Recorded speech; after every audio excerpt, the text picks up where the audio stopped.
បាទស្ទេបងប្អូនគ្នាអញ្ចឹងសម្រាប់ម៉ាស៊ីន Celder ຂະຫນាត 1m2 m2 យើងប្រើជាកម្មវិធី Audi នៅក្នុងនេះអ្វីដែលត្រូវ set up ពេលដែលយើងតម្លើង Audi រួចរាល់គឺបងប្អូនចូលទៅកាន់ពាក្យថា config អញ្ចឹងកន្លែងថាអក្សរ S នេះ config យើងចូលពាក្យថា system setting បន្តមកទៀតយើងមើលកន្លែង home position បងប្អូន select មកខាងកន្លែងនេះមក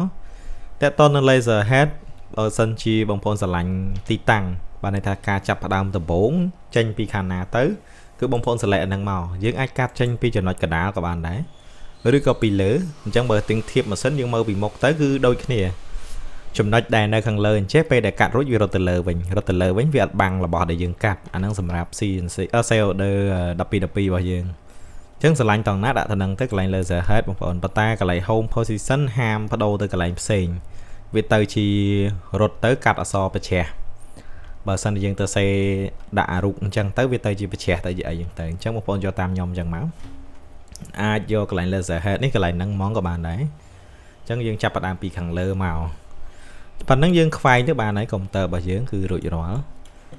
អ្វីដែលយើងត្រូវដូរមួយទៀតគឺកន្លែងពាក្យថា position ខាងក្រោមនេះអញ្ចឹង position បងប្អូនយកពាក្យថា current position យើងយក current position បានត្រូវបើសិនជាយើងយកអត់ជាប់ពាក្យថា current position ទេអាចរត់ហើយកាត់ហើយវារត់ទៅណាទៅណៃអញ្ចឹងទៅវាខុសទីតាំង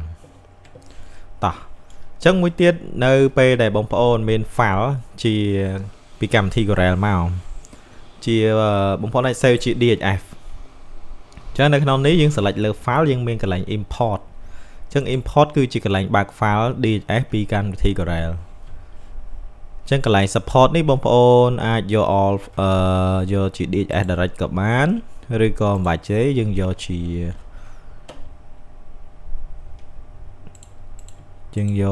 យើងបើក file កន្លែងដែលយើងបាន save ទុកក៏បានដែរ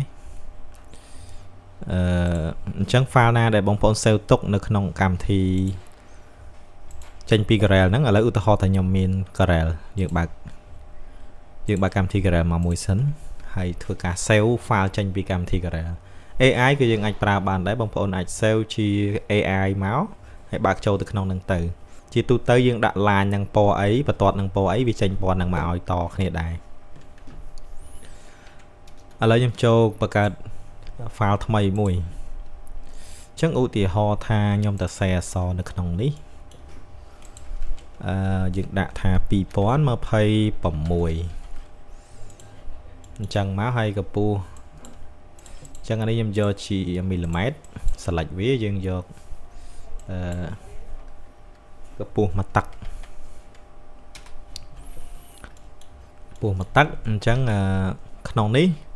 យើងចុចម៉ៅស្ដាំវាយកពាក្យថា convert to curve កាលណា convert to curve វាមាន line មួយនេះអញ្ចឹងកន្លែង line របស់វាយើង select យក hairline បើយើងយក view របស់យើងនេះដូរមក wireframe វាចេញបែបនេះជាបន្ទាត់អញ្ចឹងណាអញ្ចឹងឥឡូវយើង save ប៉ុណ្្នឹងចេញទៅយើងយក file save as ហើយយើងយកជា DXF នេះបងប្អូនមកឃើញវាមាន DXF របស់ AutoCAD យើងដាក់លេខ1 save នៅលើ desktop អញ្ចឹងយើងបើកកម្មវិធី Audi មកវិញមកយក file import នៅលើ desktop អញ្ចឹង file របស់យើងគឺ DXF អត់តន់ឃើញខ្ញុំឆែកម្ដងទៀតសិនអាចនឹងយើងយើងអត់បាន save ហើយផងអញ្ចឹងពេលដែលយើង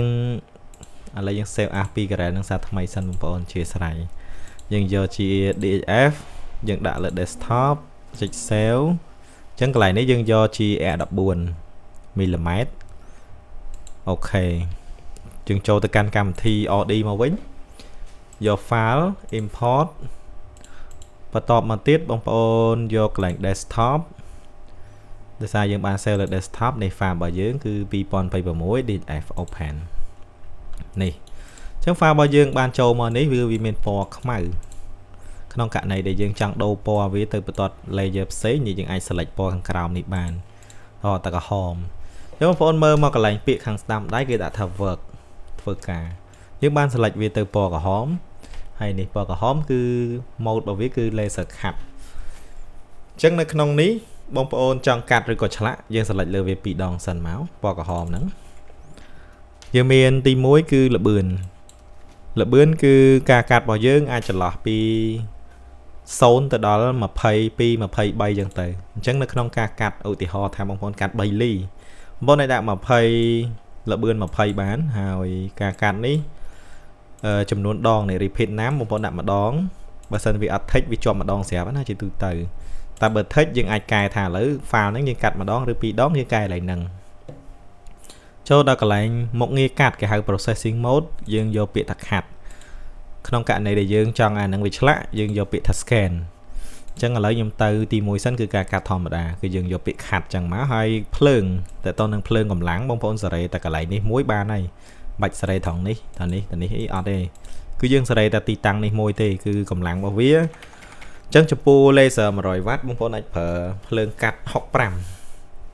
បើសិនជា150W ក៏ដូចគ្នាដែរ65ជាទូទៅជាងគេហើយតែបើសិនជាកាត់ Shutter បងប្អូនអាចថយល្បឿនឬក៏ថែមភ្លើង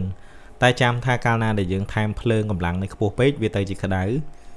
អញ្ចឹងវាអាចកាត់ស្អាតឬក៏យើងថយល្បឿនទៅពីរហ្នឹងគឺអាចបដូរគ្នាបាន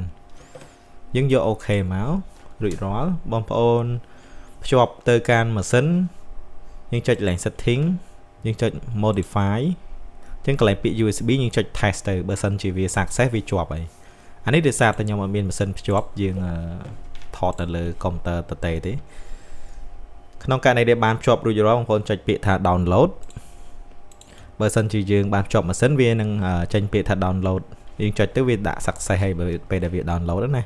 តែបើសិនជាយើង save ទៅ flash បងប្អូនចុច save to u file នេះអានេះយើងដាក់ទៅ flash យើងត្រូវការ copy ពី flash ដាក់ចូលម៉ាស៊ីនសិនអាហ្នឹងការកាត់ក្នុងករណីឆ្លាក់បងប្អូនចុចចូល2ដងទៅអញ្ចឹងយកកន្លែង processing mode ទៅ scan វិញហើយសម្រាប់ការឆ្លាក់ល្បឿនរបស់វាបងប្អូនដាក់500ចំនួនដងគឺម្ដងធម្មតា scan ហើយភ្លើងនេះអាចថា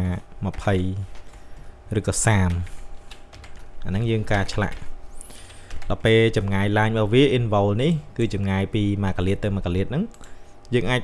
0.1 នេះគឺវា default ហើយគឺវាល្មមតែបើយើងចង់ឲ្យស្អាតអាច 0.08 ឬក៏ 0.05 អាហ្នឹងយើងវាកាន់តែ smooth ស្អាតហើយ C កាន់តែជ្រៅចឹងទៅហើយយើង download អីធម្មតាមកអញ្ចឹងថ្ងៃនេះមានប៉ុណ្្នឹងអរគុណសម្រាប់ការគាំទ្រ Process Device See you next time bye bye